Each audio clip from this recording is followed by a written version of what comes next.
memang cukup sekali. Ya memang komandan, sepertinya kita harus mengambil tindakan. Tindakan katamu? Itu sangat mudah. Apa maksud Anda komandan? Bukankah persenjataan kita sangat canggih? Bukanlah kita lakukan. Oh, meriam. Bagaimana jika kita meriam Aceh saja? Bagus juga.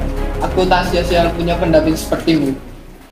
Pada tanggal 26 Maret 1873, Belanda menyatakan perang kepada Aceh dan mulai melepaskan tembakan meriam ke daratan Aceh dari kapal perang Citadel van Antwerpen. Perang Aceh pun meletus. Aku melihat suamimu pergi bersama pasukan Aceh. Pasukan Aceh? Apa ini ada hubungannya dengan Belanda? Sepertinya, karena aku mendengar dari suamiku, Belanda melepaskan meriam. Mari kita tenangkan warga, jangan sampai warga panik karena hal itu. Kesultanan Aceh dapat memenangkan perang pertama. Ibrahim Lamngai yang bertarung di garis depan kembali dengan sorak kemenangan. Sementara Kohler tewas tertembak pada April 1870. Kematian Kohler memang menguntungkan untuk diriku. Lihatlah diriku sekarang menjadi seorang jenderal. Kita perlu strategi baru. Belum, kamu minta strategi dariku? Bukankah itu tugasmu yang menyusun strategi dan aku yang menyetujui strategi itu? Saya cuma bertanya kepada jenderal saya yang merupakan mantan pengatur strategi yang handal. Hahaha, aku tahu. Aku cukup hebat. Baiklah, aku akan memberikan ide yang sangat bagus buat Aceh menderita. Ide apa itu, jenderal? Kita lihat saja nanti. Di bawah pimpinan Jan van Swieten, daerah Enam Mukim dapat diduduki oleh Belanda pada tahun 1873, sedangkan Keraton Sultan jatuh pada tahun 1870. Assalamualaikum. Ada apa lagi, Mutia? Ayo kita pergi sekarang. Ayolah, ibu-ibu dan rombongan lain sudah mulai mengungsi. Tapi suamiku, dia sedang berjuang untuk Aceh. Baiklah. Cut Nyadin dan bayinya akhirnya mengungsi bersama ibu-ibu dan rombongan lainnya. Ketika Ibrahim Lamngai bertempur di Gletarum, ia tewas. Hal ini membuat Cut Nyadin sangat marah dan bersumpah akan menghancurkan Belanda. Kurang ajar, awas kau Belanda, kau telah membunuh suamiku.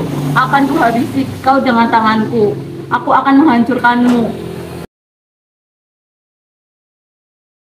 Kau harusnya tersenyum sekarang. Aku sudah tua begini, masih saja ada yang suka denganku.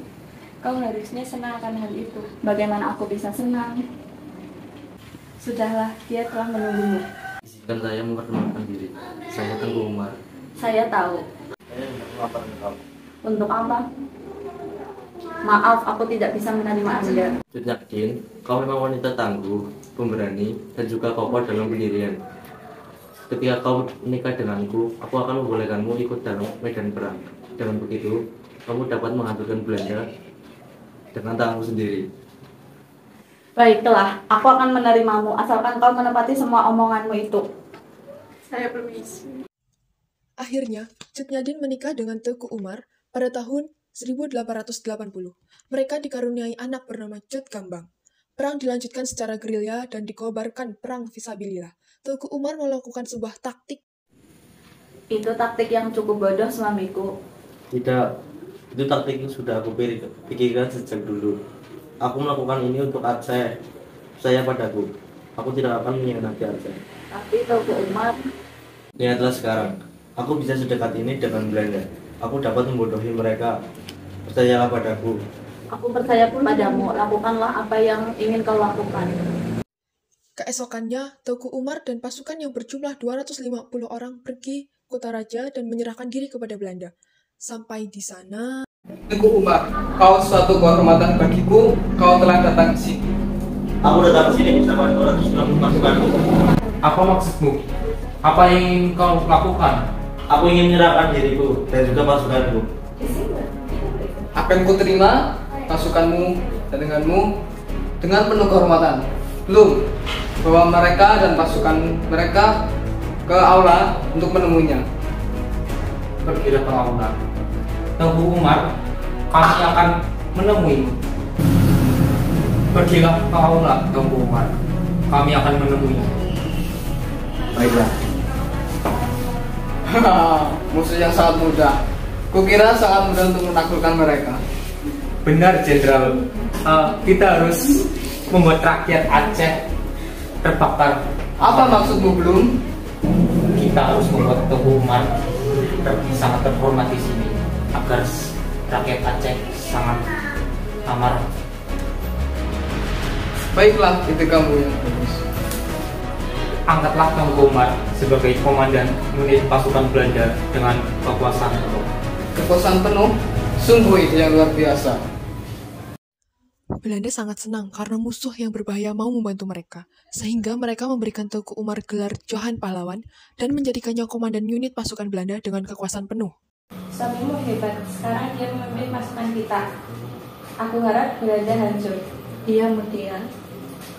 Apa kau tahu apa yang akan dilakukan suamimu pada Belanda? Aku tidak tahu. Bagaimana kau mencegah dia? Harusnya suamimu memberitahumu. Tapi dia tidak. Pasti dia memberitahumu.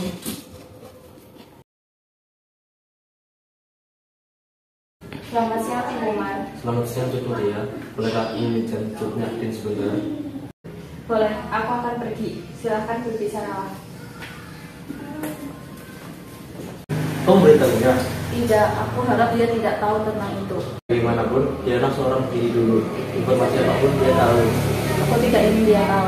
Sudahlah, kita melakukan ini untuk Aceh. Baiklah. Tengku Umar masih berhubungan dengan Belanda, lalu mencoba untuk mempelajari taktik Belanda. Sementara, pelan-pelan mengganti sebanyak orang Belanda di unit yang dia kuasai.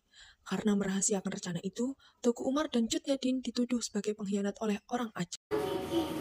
Pengkhianat! Sungguh kau dan suamimu pengkhianat, Cut Nyadin. Sopankah suaramu itu? Aku ini lebih tua darimu. Untuk apa aku bersikap sopan pada pengkhianat? Kenapa, Cut Nyadin?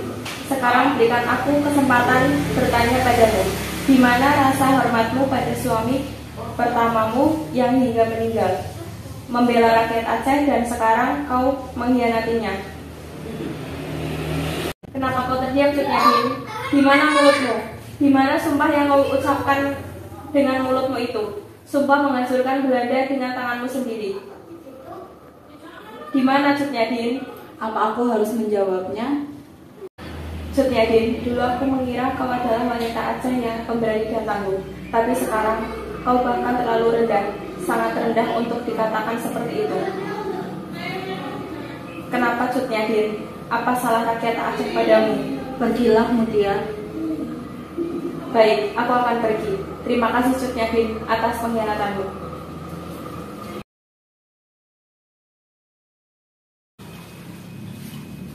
Assalamualaikum. Waalaikumsalam. Ada apa? Sebaiknya kita menghentikan rencana ini. Kenapa? Aku tidak mau rakyat Aceh mengira kita adalah pengkhianat. Kita bisa melawan Belanda tanpa harus berpura-pura seperti ini. Itu sangat menjijikan. Cuk Nyadin, rakyat Aceh tidak lama lagi akan tahu apa maksud kita. Kita tinggal menunggu waktunya. Bersabarlah. Maafkan aku karena mengeluh seperti ini. Selagi kita di jalan yang benar, Allah bersama kita. Baiklah. Hari ini aku akan menyerang Rakyat Aceh. Apakah sudah yakin dengan ucapanmu, Tengku Umar? Saya sudah siap, Jenderal. Kau sudah matang. Tentu kami tidak menerima kekalahan, kan? Saya tidak berani bertindak jika semuanya belum siap. Baiklah, lakukan penyerangan. Tengku Umar dan Cut Nyadin pergi dengan semua pasukan dan perlengkapan berat, senjata, dan amunisi Belanda, lalu tidak pernah kembali. Kurang ajar, bisa-bisanya aku ditunggu oleh Tengku Umar. Aku tidak akan membiarkan ini, Belum. Tentu, Jenderal. Kita harus melakukan pembalasan. Kita tidak boleh dikatakan bodoh oleh rakyat Aceh. Benar, Belum. Kita tidak boleh dikatakan bodoh. Belum, cepat lakukan operasi besar-besaran. Tangkap Tengku Umar dan istri dan beserta pasukannya. Namun, gerilyawan kini dilengkapi perlengkapan dari Belanda.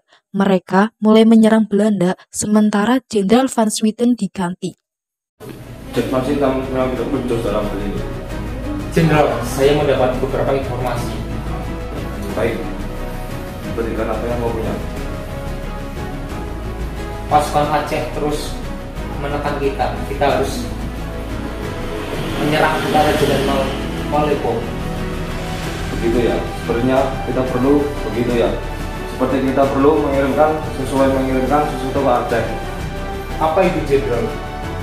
Demam, Son. Apa itu? Pasukan Demar Soseh merupakan orang Tionghoa, Ambon, yang menghancurkan semua yang ada di jalannya. Namun, pasukan ini dibubarkan karena rasa simpati pasukan Belanda. Peristiwa ini menyebabkan kesuksesan jenderal selanjutnya karena banyak orang yang tidak ikut melakukan jihad kehilangan nyawa mereka. Sekarang Aceh pasti sudah tidak ada kecemasan. Ya, kau benar. Tapi kita tak bisa hanya berhenti sampai di sini. Maksud Jenderal masih punya rencana? Ya, siapa orang Aceh yang bukan termasuk pasukan pemberontak? Baik, Jenderal. Tapi apa yang kita lakukan selanjutnya? Kalau dia memata-matai pasukan pemberontak, pastikan dia memberiku informasi yang berharga, bukan sampah. Akan saya usahakan, Jenderal. Saya permisi. Melihat kesiapanmu, aku harap penyerangan ini berhasil. Doakan saja kami, minta pertolongan kepada Allah supaya diberi kemudahan. Itu pasti, kau harus berhati-hati, berjanjilah. Sebaiknya aku tidak di sini. Aku permisi dulu. Assalamualaikum. Waalaikumsalam. Cut Nyak-din, jagalah warga Aceh dengan baik dan rawat anak kita juga dengan baik. Apa maksudmu berkata seperti itu? Tetapi karena Belanda sudah mengetahui lebih dulu rencana Teuku Umar, Belanda dapat membunuh Teuku Umar.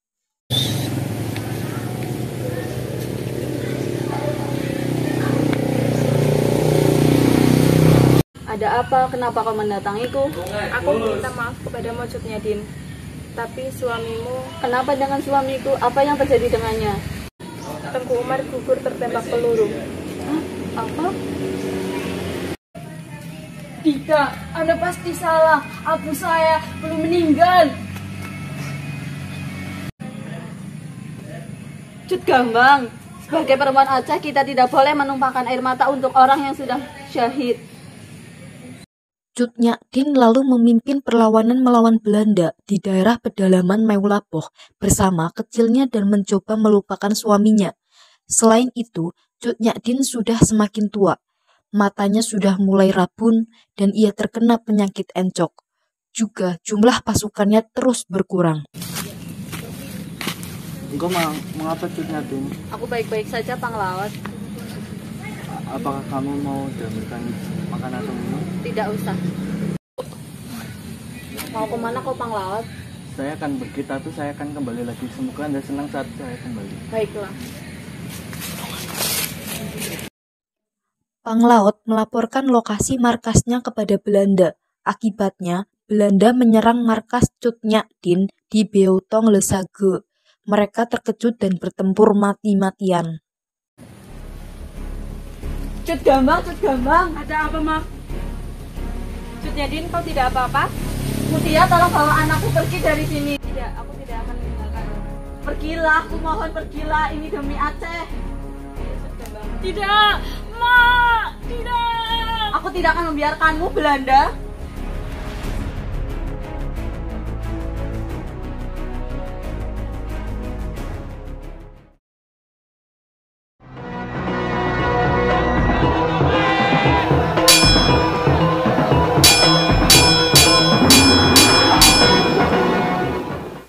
Cut Nyak-din ditangkap, sementara Cut Gambang berhasil melarikan diri ke hutan dan meneruskan perlawanan yang sudah dilakukan oleh ayah dan ibunya. Pada tanggal 6 November 1908, Cut Nyak-din meninggal karena usianya yang sudah tua.